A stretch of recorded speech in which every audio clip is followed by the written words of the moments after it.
It's always a pleasure to be in your company as we bring you the midweek edition of Primetime News. Good evening, I'm Michael Madimba. Tonight's bulletin commences with bilateral relations. Minister of Mines and Energy Tom Alwindo and his Zambian counterpart Peter Kapala are expected to sign a memorandum of understanding on cooperation for the construction of a natural gas pipeline from Zambia to Walvis Bay. Maggie Thomas compiles the story.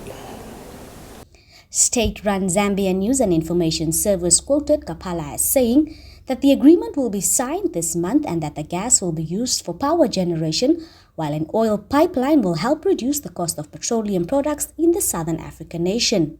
Zambia last month signed an agreement with Angola to have a stake in that country's Lobito oil refinery project, which will have a capacity of 200,000 barrels per day. Kapala said the project, expected to take 3 to 4 years to complete, will have its main gas and oil power station in Lusaka.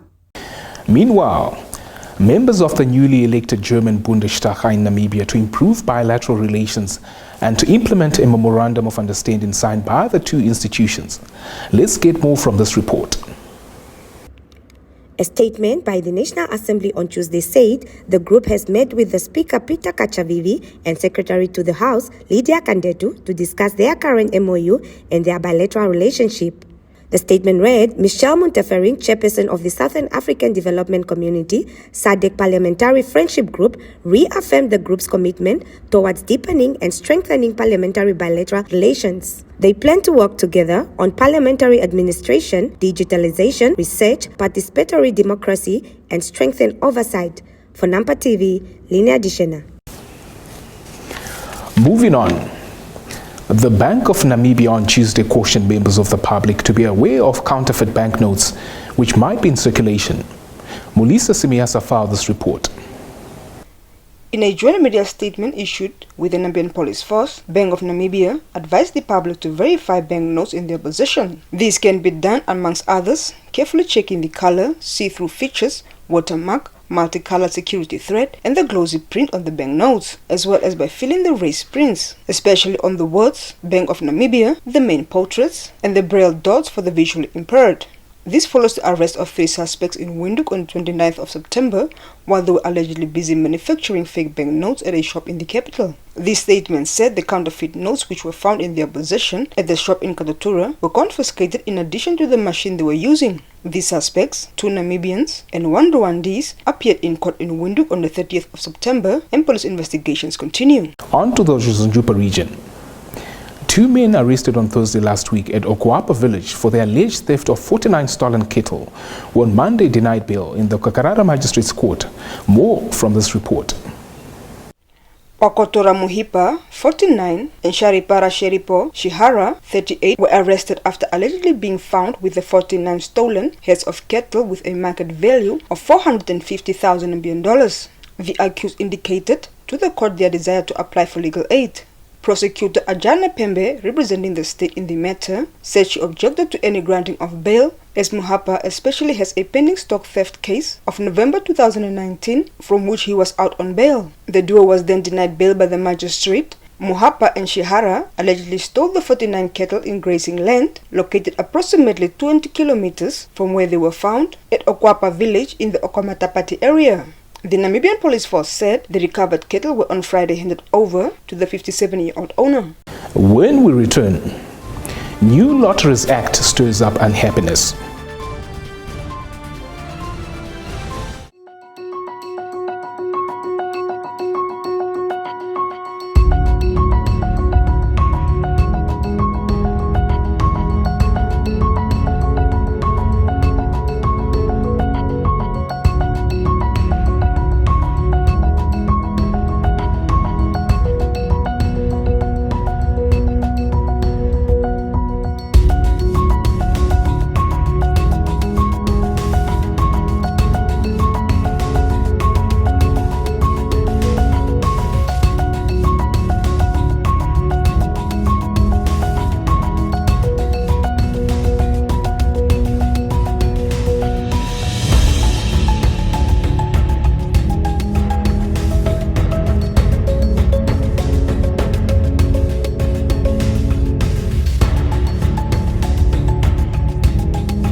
In tonight's primetime buzz, we begin locally. Some lottery industry players are not happy about the recently gazetted Lotteries Act, saying the law does not sufficiently address promotional competition in the country. Linia Dishena father's insert.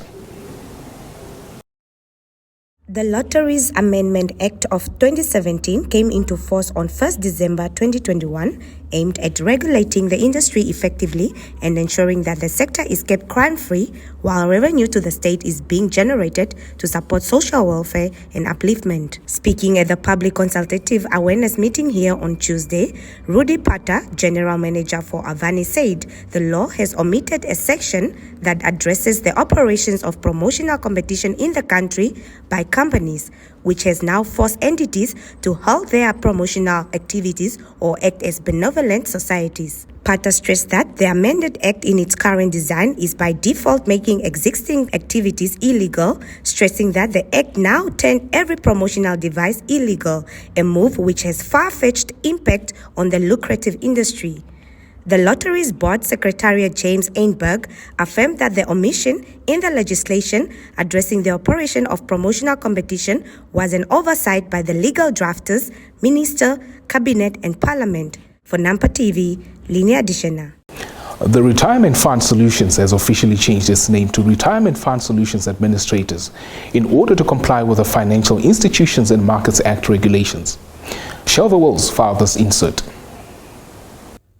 Martinez Fabianus, Managing Director of Retirement Fund Solutions Administrators, highlighted some of the Retirement Fund Solutions milestones in a media statement.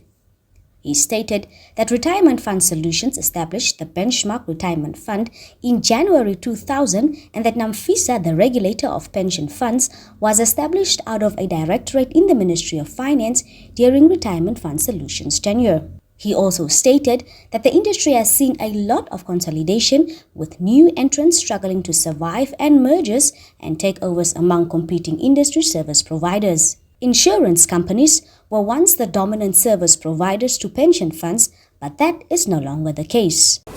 That's all the top news we had for you this evening. Stay tuned for the business and economics roundup, followed by what the weather has in store for us across the land of the brave.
On to Sport Planet. The Namibia Handball Federation kicked off its inaugural coaching clinic on Tuesday in Windhoek, which saw 36 teachers from 7 regions taking part. Speaking at the opening ceremony on Tuesday, Namibia Sports Commission Chief Administrator Freddie Muir called on the teachers to learn as much as they can, adding that sport plays a vital role in fostering human, social, as well as political development. The workshop is being facilitated by the Handball Association of Zambia and concludes on Friday. On to a development story that has sent seismic shockwaves in the world of football. USA international captain Becky Sauerbrunn on Tuesday noted team owners and officials implicated in a bombshell report detailing systemic sexual abuse as well as misconduct in US women's soccer should be barred from the sport. The 37-year-old two-time World Cup winner said players were horrified and heartbroken by the findings of a report published on Monday following a year-long investigation by former U.S. Attorney General Sally Yates. Yates' report included interviews with more than 200 National Women's Soccer League players, many of them members of U.S. national teams. We will continue tracking developments on the story. Kindly stand by for your sports roundup.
And with the sports news, we've come to the end of the midweek installment of Primetime News.